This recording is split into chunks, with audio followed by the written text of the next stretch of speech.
बच्चों, आप सभी का स्वागत है रेशमा पैरामेडिकल में और हमें आपकी अपनी बायोलॉजी फैकल्टी निधि मैम।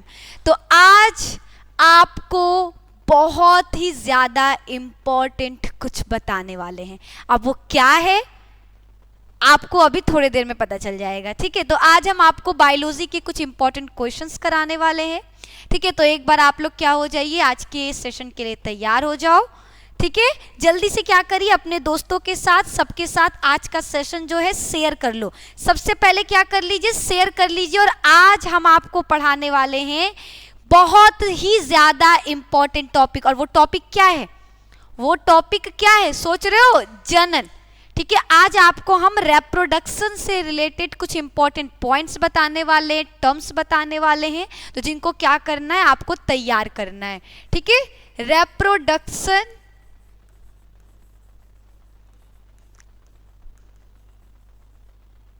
अर्थात जनन, ठीक है। जनन क्या है तो याद रखना, जनन वह प्रक्रिया है जिसमें, ठीक है, सिंपल सा, जनन क्या है, जनन वह प्रक्रिया है जिसमें कोई जीव अपने जैसी संतानों को उत्पन्न करता है। हम इसे क्या कहते हैं, यही हमारा जनन कहलाता है। सभी को क्लियर, ये तो सबको क्लियर हो गया। जनन क्या है, जनन वह प्रक्रिया है जिसमें एक जीव अपने समान जीवों को उत्पन्न करता है या फिर जन्म देता है, ठीक है। डेफिनेशन हम आपके सामने लिख देते हैं ताकि तुम लोग मत कहना कि मैम डेफिनेशन नहीं पता, ठीक है। जनन वह प्रक्रिया है, वह प्रक्रिया है जिसमें जीव, जनन वह प्रक्रिया है जिसमें जीव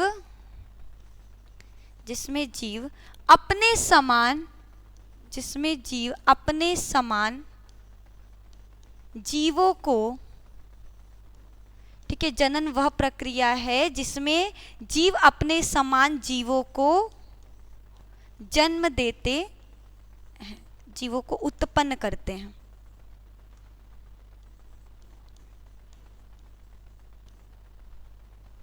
अब ये सवाल आता है कि जनन करते क्यों हैं, ठीक है। ये सवाल आपके मन में भी आया होगा कि हम जनन क्यों करते हैं। ये तो पता चल गया जनन क्या है, अपने समान बच्चे पैदा करना, अपने समान बच्चे उत्पन्न करना।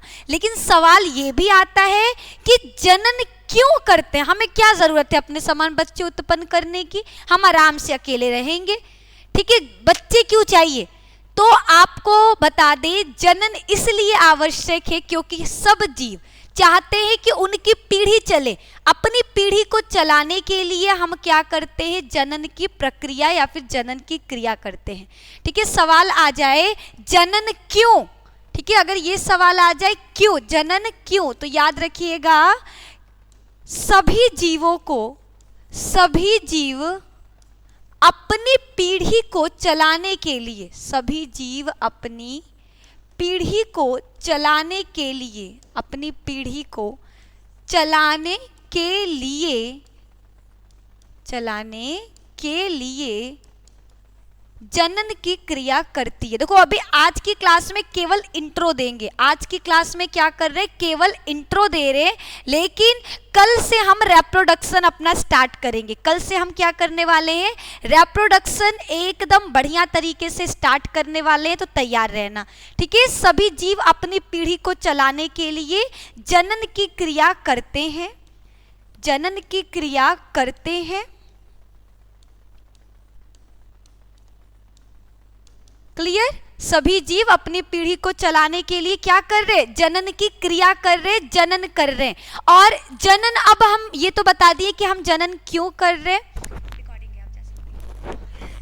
ठीक है। सभी जीवों को पता चल गया कि जनन हम लोग कर रहे अपनी पीढ़ी को चलाने के लिए, ठीक है। अब जनन कितने प्रकार का होता है ये देखना है, जनन कैसे करते हैं, ठीक है, जनन कौन कौन करता है, सब कुछ बताएंगे। समझ लो एकदम बेसिक से एकदम नीचे, कह रहे ना, खुलकर आपको बताने वाले हैं जनन के बारे में। ठीक है, तो सबसे पहला सवाल ये हो गया जनन क्यों करते हैं। अब अगला सवाल है जनन कौन कौन करते हैं। तो देखो जनन आपके समस्त जीव करते हैं, ब्रह्मांड में जितने भी जीव पाए जाते हैं वो जनन की क्रियाएं करते हैं, बस सबका तरीका अलग है, मोड अलग है। ठीक है, सबका क्या है, तरीका अलग है, लेकिन जनन की क्रियाएं करता कौन कौन है। तो याद रखिएगा सभी जीव जनन की क्रियाएं करते हैं। क्या है, सभी जीव आपकी जनन की क्रिया करते हैं, इतना याद रखना है। जनन की क्रियाएं कौन कौन, निम्न कोटि के जीव भी करते हैं और उच्च कोटि के जीव भी करते हैं।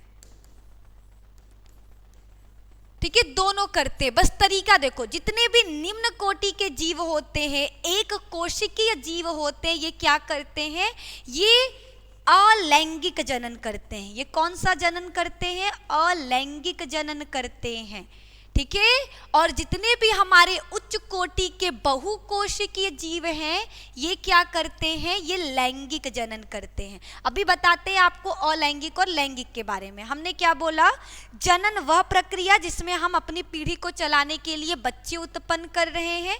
ब्रह्मांड में समस्त जीव जनन की क्रिया करती है ताकि उनकी पीढ़ी आगे चल सके। ठीक है, निम्न कोटि के जीव अलैंगिक जनन और उच्च कोटि के जीव लैंगिक जनन करते हैं। सबसे पहला सवाल, अलैंगिक जनन क्या है।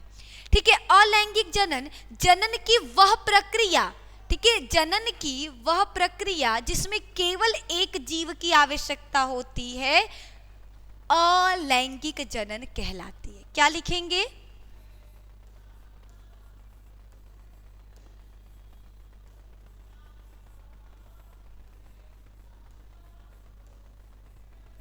अलैंगिक जनन का एक इंपॉर्टेंट टॉपिक आपको दे रहे हैं। क्या चीज, जनन की वह प्रक्रिया,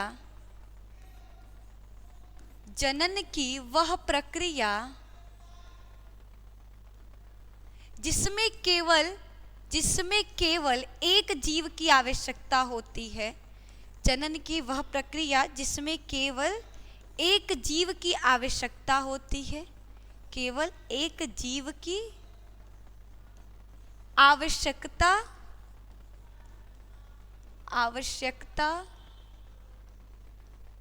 होती है, अलैंगिक जनन कहलाती है। अलैंगिक जनन कहलाती है।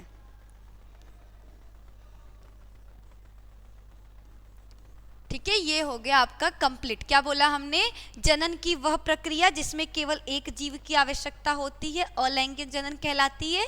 ठीक है, अलैंगिक जनन में केवल हमको एक जीव, देखो ऐसे नॉर्मल क्या है, लड़का लड़की शादी ब्याह, फिर आपका क्या होगा, संतान उत्पन्न होगा, यही होता है ना प्रोसेस।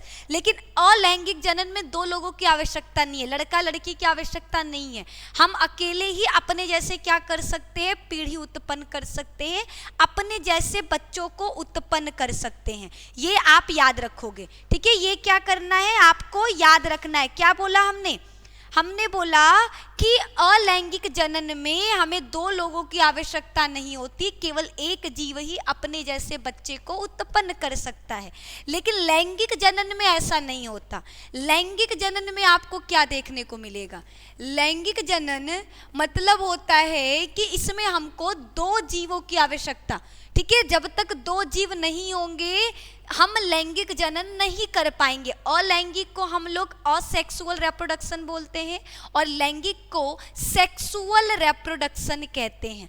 ठीक है, हमने क्या बोला, आपका जो अलैंगिक जनन है, जो अलैंगिक जनन है वो क्या कहलाता है, एसेक्सुअल रिप्रोडक्शन।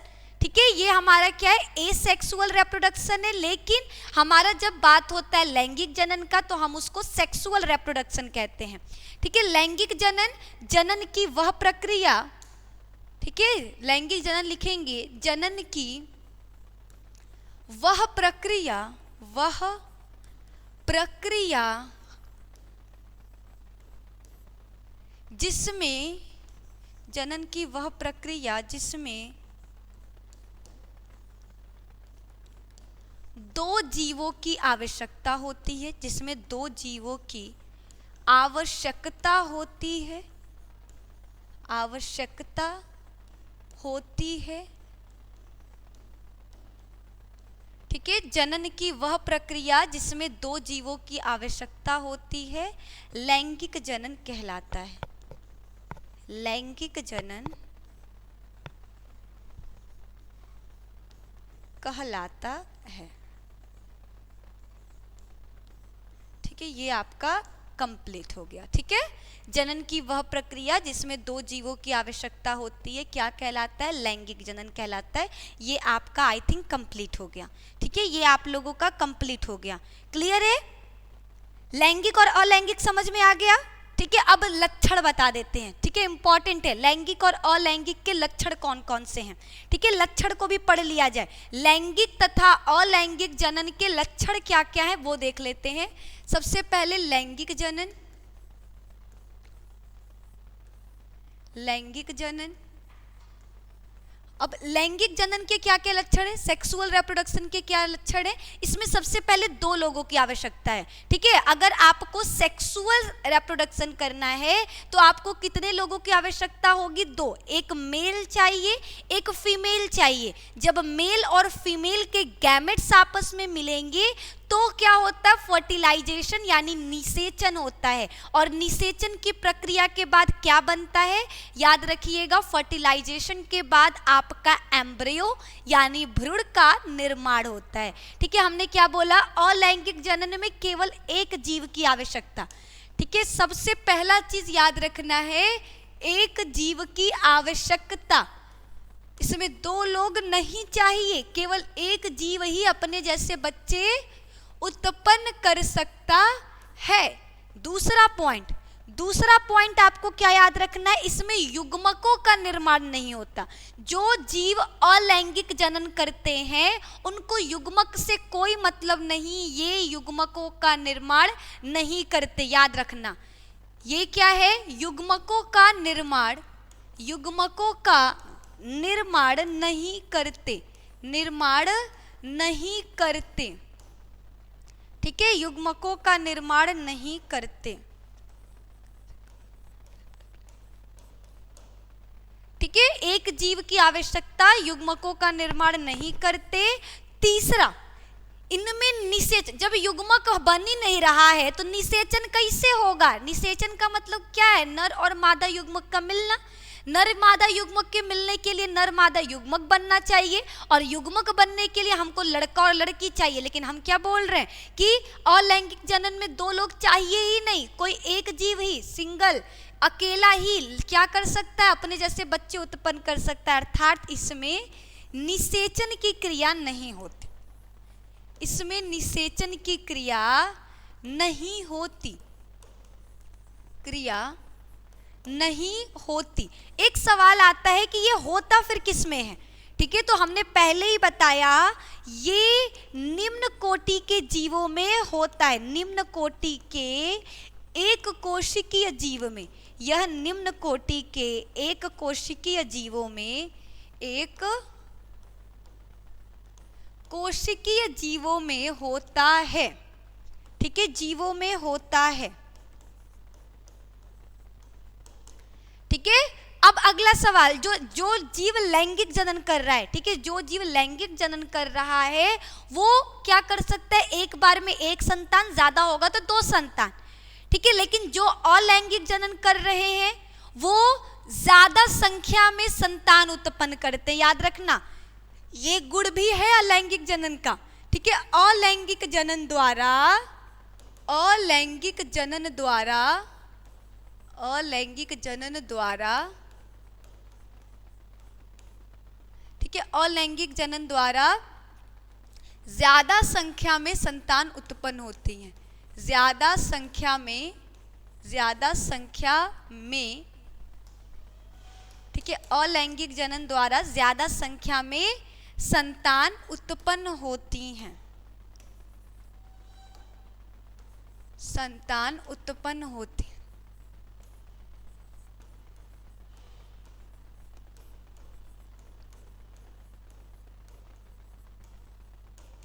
अलैंगिक जनन द्वारा ज्यादा संख्या में संतान उत्पन्न होते हैं और वो भी कम समय में। ठीक है, जैसे हम लोगों में क्या है, एक टाइम पीरियड है 9 महीने में एक बच्चा, लेकिन ये हर 28 मिनट में क्या कर रहे, 2, 4, 6 ऐसे बच्चे उत्पन्न कर रहे हैं। ठीक है, तो इनका क्या है, इनका गर्भकाल समय बहुत कम होता है। ठीक है, इनका गर्भकाल समय बहुत कम होता है, गर्भकाल बल्कि समय होता ही नहीं है। ठीक है, ये कम समय में अधिक संतान उत्पन्न करते हैं। ये कम समय में, ये लिख सकते हैं, ये कम समय में अधिक संतान उत्पन्न करते हैं, अधिक संतान उत्पन्न करते हैं। अगला पॉइंट क्या है, अगला पॉइंट आपको ये याद रखना है कि जो हमारे कौन से अलैंगिक जनन करने वाले जीव हैं, वो उनकी संतान क्लोन होती है। ठीक है, क्या होती है, क्लोन। क्लोन का मतलब क्या होता है, क्लोन का मतलब होता है ऐसे जीव जो अपने माता पिता के क्या है, संरचनात्मक तथा तो संरचना में भी समान है और आनुवांशिकीय भी समान है। ठीक है, ऐसे जीव जो आनुवांशिकी एवं संरचनात्मक दोनों रूपों में समान होते हैं क्लोन कहलाते। क्या बोला हमने, ऐसे जीव जो अपने जनक से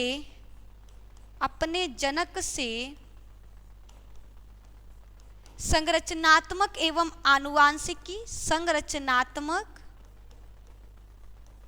एवं आनुवांशिकी, संरचनात्मक एवं आनुवांशिकीय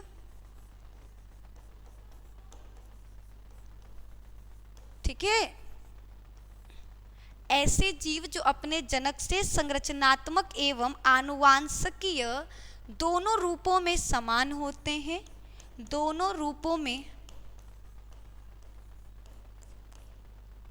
ठीक है, ऐसे जीव जो अपने जनक से संरचनात्मक एवं आनुवांशिकीय दोनों रूपों में समान होते हैं,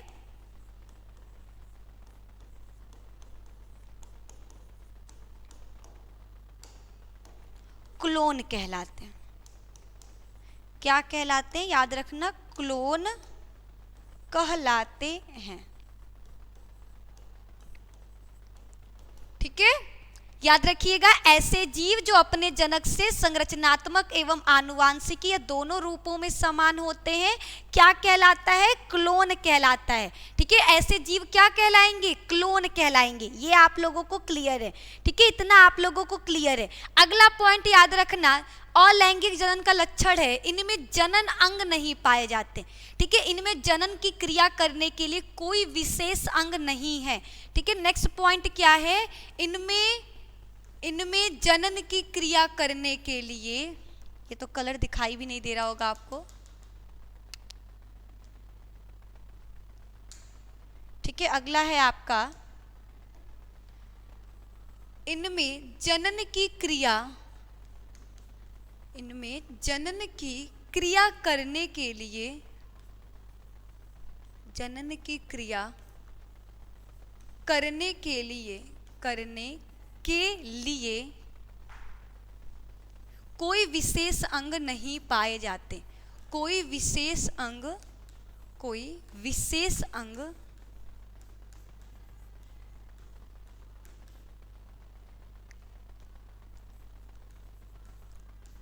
विशेष अंग नहीं पाए जाते। ठीक है, ये हो गया कंप्लीट। इनमें जनन की क्रिया करने के लिए कोई विशेष अंग नहीं पाए जाते। ठीक है, अगला। ठीक है, इसके बाद नेक्स्ट क्या है हमारा, ठीक है, इसके बाद नेक्स्ट क्या हमें याद रखना है। ठीक है, इन सब के अलावा हमें क्या क्या याद रखना है, इनमें केवल सूत्री विभाजन होता है। याद रखना, इनमें विभाजन कौन सा, इनमें केवल सूत्री विभाजन होता है। इनमें केवल सूत्री विभाजन होता है। ये आप लोगों को याद रखना है। ठीक है, ये आप लोगों को क्या करना है, याद रखना है। क्लियर? ठीक है, आगे बढ़ते हैं। जल्दी बताइए, यहां तक क्लियर है सभी बच्चों को? एक बार चलिए आगे देख लेते हैं। ये तो हमारा हो गया बात अलैंगिक जनन का। ठीक है, लैंगिक जनन ठीक इसका उल्टा, हम यहीं पर आपको समझा देते हैं। ठीक है, लैंगिक जनन क्या है, देखो लैंगिक जनन में आपको कुछ टर्म्स याद रखने हैं। लैंगिक जनन में क्या करना है, कुछ टर्म्स याद रखना है। जैसे सबसे पहला, इसमें जीव कितने चाहिए, तो याद रखना इसमें 2 जीवों की आवश्यकता। इसमें जीव कितने चाहिए, 2। इनमें क्या होगा, युग्मकों का निर्माण होगा। ठीक है, और देखो पहला चीज, ठीक है रुक जाओ अभी, इसमें 2 जीव चाहिए। और दोनों जीव कैसे, दोनों, ऐसा नहीं कि लड़की लड़की मिलके संतान उत्पन्न कर ले, लड़का लड़का मिलके संतान उत्पन्न कर ले, नहीं, दोनों अलग अलग लिंग वाले होने चाहिए। ठीक है, याद रखना 2 जीव का मतलब है दोनों अलग अलग लिंग, यानी एक नर तो दूसरा मादा। ठीक है, जब 2 अलग लिंग वाले जीव आपस में मिलकर नए संतान उत्पन्न करते हैं तो इसको लैंगिक जनन कहा जाता है। और दोनों जनक क्या करते हैं, 2 नर युग्मकों का, से 2 नर युग्मक कह रहे अपने अपने युग्मक का निर्माण करते हैं। ठीक है, याद रखिएगा इसमें 2 जीवों की आवश्यकता है। दोनों जीव कैसे होने चाहिए, अलग लिंग वाले। ठीक है, विषमजात लिंग वाले होने चाहिए, समजात लिंग नहीं होगा, विषमजात लिंग वाले होने चाहिए। ठीक है, और इसमें युग्मकों का निर्माण होता है। जनक क्या करते हैं, जनक युग्मकों का निर्माण करते हैं, युग्मकों का निर्माण करते हैं। ठीक है, अगला सवाल आता है युग्मक क्या है। ठीक है, जैसे ईंटों से मिलकर दीवार बना है, ठीक है, ईंट से क्या है, ईंटों को आपस में जोड़ते गए तो दीवार बना, वैसे ही युग्मक आपस में मिलकर, ठीक है, ये युग्मक 2 प्रकार का होता है। कौन कौन सा, एक होगा नर और दूसरा होगा मादा। तो जब नर और मादा आपस में मिलते हैं तो एक नए संतान का निर्माण होता है। ठीक है, तो इतना याद रखना है कि जब नर और मादा युग्मक बनेंगे तो आपका क्या होगा, निषेचन। नर मादा युग्मक के मिलने को, नर तथा मादा युग्मक के मिलने को क्या कहा जाता है, निषेचन। और निषेचन के फलस्वरूप क्या बनता है, भ्रूण बनता है। क्या बनेगा, भ्रूण बनेगा। क्लियर है इतना, इतनी बातें मेरी आप सभी को क्लियर होंगी। यहाँ तक में किसी को, कोई भी बच्चे को छोटा सा भी डाउट हो तो हमको बता सकता है। ठीक है, डाउट होगा तो आप हमें क्या कर सकते हो, कमेंट में बता सकते हो। आगे 2 जीव होते हैं, युग्मक होता है। और ये याद रखना कि लैंगिक जनन में जो बच्चे उत्पन्न होते हैं वो क्लोन नहीं होते। क्लोन का मतलब होता है एकदम समान। आप कहोगे जुड़वा बच्चे, जुड़वा बच्चे आपका अलग है। ठीक है, जुड़वा बच्चे ऐसा नहीं कि एकदम 2 कॉपी होंगे। ठीक है, 100% कॉपी नहीं होते। ठीक है, जुड़वा बच्चे उनका संरचना सेम है, लेकिन आनुवंशिक हो सकता है कि एक पैदा हो तो एक पढ़ने में बहुत तेज हो, दूसरा आपका पढ़ने में कमजोर हो। ठीक है, तो ये क्या है, आनुवंशिकी गुण अलग अलग। लेकिन आपके जो बच्चे, ठीक है, जो आपके अलैंगिक जनन द्वारा संतान उत्पन्न होते हैं वो क्या है, वो आपके आनुवंशिकीय और किसमें, संरचनात्मक, दोनों रूपों में अलग अलग होंगे। ठीक है, याद रखिएगा आनुवंशिकीय और गुणसूत्रीय दोनों रूपों में अलैंगिक जनन द्वारा उत्पन्न संतानें अलग अलग होती हैं।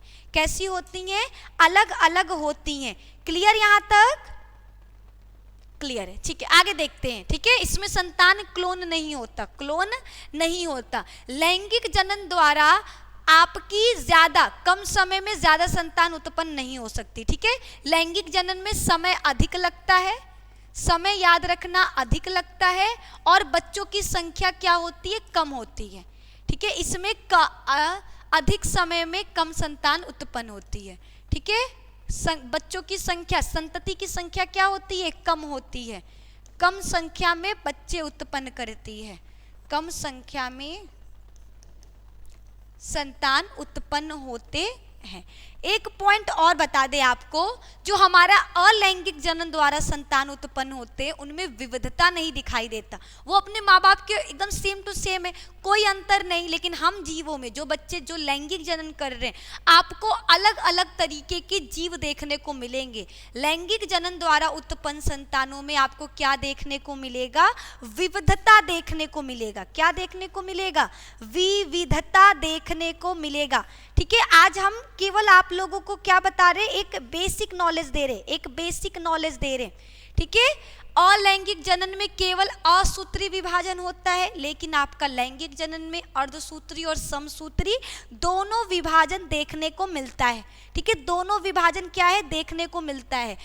अलैंगिक जनन निम्न कोटि के पादप या जंतु में देखने को मिलते हैं और हमारा लैंगिक जनन उच्च कोटि के पादप और जंतुओं में देखने को मिलता है। अब एक याद रखिएगा, जीवन चक्र। ठीक है, जीवन चक्र लैंगिक जनन में एक बहुत इंपॉर्टेंट है जीवन चक्र। यानी जीवन चक्र क्या है, पैदा होने से लेकर के मृत्यु तक के समय में आपके शरीर में जो चक्र चल रहा है, ठीक है, जो आपके शरीर में क्या है, आपके अंदर जो क्या है, प्रजनन से लेकर, प्रजनन मतलब जन्म से लेकर मृत्यु तक के समय के बीच में आपके शरीर में, आपके जीवन में जो जो अवस्थाएं देखने को मिली, हम उनको कहते हैं जीवन चक्र। कितनी अवस्थाएं, 3 अवस्थाएं। कौन कौन सी? सबसे पहला किशोरा अवस्था। ठीक है, अगर जनन को लेकर बताएं आपको तो सबसे पहला याद रखना है किशोरावस्था, किशोरावस्था। ठीक है, उसके बाद आता है प्रजनन अवस्था। उसके बाद क्या याद रखना है, प्रजनन अवस्था। और तीसरा आपको याद रखना है क्या, जीवा। ठीक है, तीसरा क्या याद रखना है आपको, याद रखिएगा जीर्णा अवस्था। ठीक है, जीर्णा अवस्था। क्लियर, जीवन चक्र की 3 अवस्थाएं, किशोरावस्था, प्रजनन अवस्था, जीर्णा अवस्था। किशोरावस्था क्या है? ठीक है, सवाल आ रहा है किशोरा अवस्था क्या है, तो आपको हम बता दें किशोरा अवस्था के बारे में। ठीक है, कुछ पॉइंट्स है जो हम आपको बता देते हैं किससे रिलेटेड, किशोरा अवस्था से। ठीक है, किशोरावस्था, किशोरावस्था किसी भी जीव के शरीर की वह अवस्था है जब वो जनन की प्रक्रिया के लिए तैयार हो रहा है। अभी ये जनन, हम पैदा होते जनन की क्रिया नहीं कर सकते, एक समय होता है, एक समय के बाद हम जनन के लिए तैयार होते हैं। तो वो अवस्था जिसमें हमारा शरीर जनन की क्रिया करने के लिए तैयार हो रहा है, ठीक है, वह अवस्था जिसमें हमारा शरीर जनन की क्रिया करने के लिए तैयार होता है, हम उसको क्या कहते हैं, किशोरावस्था कहते हैं। प्रजनन अवस्था एक किसी भी जीव के शरीर की वह अवस्था जब वो जनन की क्रिया कर सकता है। ठीक है, तीनों याद रखना, ये क्या है, किशोरावस्था वह अवस्था जिसमें जनन की क्रिया के लिए शरीर तैयार हो रहा, जनन की क्रिया करने के लिए, जनन की क्रिया के लिए शरीर तैयार हो रहा है, तैयार हो रहा हो, उस अवस्था को क्या कहते हैं, किशोरावस्था। अगला आता है प्रजनन अवस्था। ठीक है, वह अवस्था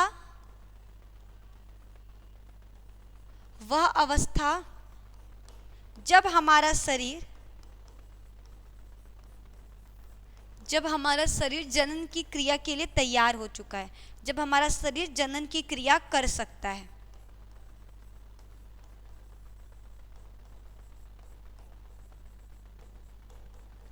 ठीक है, जीर्णावस्था क्या है, बुढ़ापे का समय।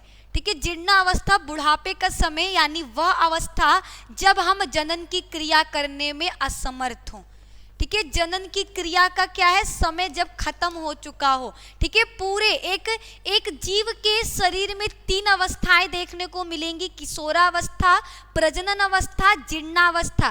किशोरावस्था जनन की वह प्रक्रिया जिसमें हमारा शरीर जनन की क्रिया के लिए तैयार हो रहा है, हम क्या कर रहे हैं, जनन करने के लिए तैयार हो रहे हैं। दूसरा है प्रजनन अवस्था, वह अवस्था जब हम क्या कर सकते हैं, जब हम प्रजनन कर सकते हैं, अपने समान संतान उत्पन्न कर सकते हैं। जीर्णावस्था वह अवस्था जब हमारा शरीर जनन की क्रिया के लिए तैयार नहीं है, या फिर बोल सकते हैं जनन की क्रिया अब नहीं हो सकती। एक महिला 45 के बाद जनन की क्रिया नहीं कर सकती। 45 के बाद क्या है, उसके शरीर में अंडे का निर्माण बंद हो जाता है, ये आप लोगों को पता होना चाहिए। ठीक है, ठीक है, जीर्णावस्था एकदम अंतिम अवस्था, बुढ़ापे की अवस्था, जब हमारा शरीर क्या है, बोल चुका है, अब हम जनन की क्रिया नहीं कर सकते, हमारा जनन अंग छीर्ण हो चुका है, उस अवस्था को जीर्णा अवस्था कहते हैं। ये हो चुके आपके जीवन चक्र की कुछ अवस्थाएं। ठीक है, ये क्या है? जीवन चक्र की कुछ अवस्थाएं हैं जिनको आपको क्या करना था? तैयार करना था। अब एक बात बता दें, एक जीव के शरीर में चलने वाले चक्र कौन कौन से हैं? ठीक है, जीव की मादा, ये दो चक्र किस में चलता है? मादा में चलता है। कौन कौन सा? 2 चक्र देखने को मिलेगा। एक होता है रज चक्र, एक क्या है? रज चक्र, दूसरा है मद चक्र। ठीक है, रज चक्र और मद चक्र। रज चक्र को हम ऋतुस्राव चक्र कहते हैं। ये मनुष्य की मादाओं में देखने को मिलता है। ये किस में देखने को मिलेगा? प्राइमेट्स में। ठीक है, ये प्राइमेट्स में देखने को मिलेगा। और हमें मद चक्र किस में मिलेगा? नॉन प्राइमेट्स जीवों में। अब प्राइमेट और नॉन प्राइमेट क्या है वो समझो। प्राइमेट का मतलब होता है ऐसे जीव जिनके पूर्वज बंदर थे। ठीक है, जैसे हम सब जीव ऐसे हैं कि हमारे पूर्वज कौन थे? हमारे पूर्वज बंदर थे, ये हम सभी को पता है। ठीक है, हम सभी को ये बात पता है कि हमारे पूर्वज क्या थे? बंदर थे। ठीक है, ये आपको भी पता है, हमें भी पता है। क्लियर? लेकिन यहाँ पर क्या दिया है? यहाँ दिया है रज चक्र और मद चक्र के बारे में कि रज चक्र आपका प्राइमेट्स के जीवों में, यानी ऐसे जीव जिनके पूर्वज बंदर, जैसे आपका बंदर नहीं बोलेंगे, नर मानव थे। ठीक है, उन सब में तो बंदर, चिंपैंजी, हम लोगों में क्या देखने को मिलता है? रज चक्र देखने को मिलता है। और जो बाकी बच गए, गाय, कुत्ता, बिल्ली, बकरी, इन सब में आपको क्या देखने को मिलेगा? मद चक्र देखने को मिलेगा। क्लियर है? ठीक है, चलो अब बताते रज चक्र में क्या होता है। ये महिलाओं के शरीर में हर महीने होने वाला है। मद चक्र एक खास महीने में होता है। ठीक है, रज चक्र क्या है आपको बता दें। रज चक्र के दौरान महिला के योनि से क्या होता है? ब्लड बाहर निकलता है। उस वक्त उसका शरीर क्या है? तैयार। आपका जो उनका शरीर है वो छिन्न हो चुका है, वो बच्चे उत्पन्न नहीं कर सकते। अंडे का निर्माण हुआ था, वो टूट गया। ठीक है, वो टूट करके शरीर से बाहर निकल गया। इसको हम कहते हैं पीरियड्स। नॉन प्राइमेट में क्या देखने को मिलेगा? नॉन प्राइमेट की जो मादाएं हैं उनके शरीर में कुछ खास महीने में एस्ट्रोजन हार्मोन, कौन सा हार्मोन? याद रखिएगा, एस्ट्रोजन हार्मोन। इस हार्मोन का स्त्रावण अधिक मात्रा में होता है, जिसके वजह से इन जीवों को अत्यधिक, जो मादाएं हैं ना, देखो ये याद रखना, ये दोनों मादाओं में देखने को मिलेगा, पुरुषों में नहीं, मादाओं में। रज चक्र प्राइमेट्स मादाओं में, यानी ऐसे जीव जिनके पूर्वज बंदर थे, वानर थे, उनमें देखने को मिलता है। यह हर महीने होने वाली घटना है, जिसमें महिला के योनि से ब्लड बाहर आता है, या फिर बोल सकते हैं महिला के गर्भाशय में। ठीक है, गर्भाशय में एक एंडोमेट्रियम की परत बनती है, वो टूटती है और टूट करके योनि के द्वारा निकल जाती है। मद चक्र ये नॉन प्राइमेट जीवों में देखने को मिलता है। इस चक्र में क्या होगा? एस्ट्रोजन नामक हार्मोन बहुत तेजी से स्रावित होता है, जिसके वजह से हमारी नॉन प्राइमेट जीवों को संभोग करने की तीव्र इच्छा जागृत होती है। ठीक है, इसके द्वारा क्या होगा? जो हमारी मादाएं हैं, जैसे कुत्ता, बिल्ली, भेड़, चूहा, चीता, उन सब की मादाओं में ये एस्ट्रोजन हार्मोन अधिक तेजी से स्रावित होता है और उनको संभोग करने की तीव्र इच्छा जागृत हो जाती है। ठीक है, इस काल में मादा नर के संपर्क में आती है। ठीक है, अगर सवाल पूछा जाए, ऐसा नहीं कि जो हम लोगों में क्या है, जो रज चक्र वाले वो कभी भी संभोग की क्रिया कर सकते हैं। ठीक है, जब उनका इच्छा हुआ वो संभोग की क्रिया कर सकते हैं, सेक्स कर सकते हैं। बट मद चक्र में क्या देखने को मिलेगा? कुत्ता, बिल्ली, भेड़, चीता, ये आपका ऐसा नहीं कभी भी इनका मन हुआ तो कर ले। ठीक है, हमको जनन करना, हमको अपने जैसे बच्चे उत्पन्न करना है तो हम कर ले, नहीं, इनमें एक फिक्स टाइमिंग है। ठीक है, जब इनके शरीर में मद चक्र की क्रिया होती है तब ये क्या करते हैं? तब इनमें संभोग करने की इच्छा जागृत होती है और ये तब उनके जो मादाएं हैं वो नर के संपर्क में आती हैं। ठीक है, तो ये हमारे हो चुके लैंगिक तथा अलैंगिक के इंपॉर्टेंट टॉपिक्स कंप्लीट। ठीक है, अभी ये हमने बेसिक्स बताए हैं। कल से हम लोग क्या करने वाले हैं? जनन सबसे पहले स्टार्ट करेंगे। सबसे पहले टॉपिक जनन उठाएं और उसको पूरा कंप्लीट करेंगे, पूरा एकदम डिटेल में अच्छे से आपको समझाएंगे। ठीक है, तो आप सभी बच्चे तैयार रहना। डेली मेरी क्लासेस आपको 10 बजे मिलेगी। सुबह 10 बजे रेशवा पैरामेडिकल पे मेरी क्लासेस मिलेगी, तो तैयार रहिए। वीडियो पसंद आया होगा तो लाइक ज़रूर करिएगा, अपने दोस्तों के साथ शेयर कीजिए। अगर आप मेरे चैनल पे पहली बार आए हो, नए हो, तो यार सब्सक्राइब कर लो। दोबारा फिर मिलना है हम लोगों को। ठीक है, वापस से मेरी क्लास करनी है। तो आज के लिए बस इतना ही। जो बच्चे हमारे कोर्स से नहीं जुड़े हैं वो तुरंत क्या करेंगे, हमारे जस्टवेल क्लासेस, सॉरी जस्टवेल कह रहे हैं, I am so sorry, रेशवा paramedical के क्या कर सकते हैं, पैरामेडिकल कोर्स से जुड़ सकते हैं।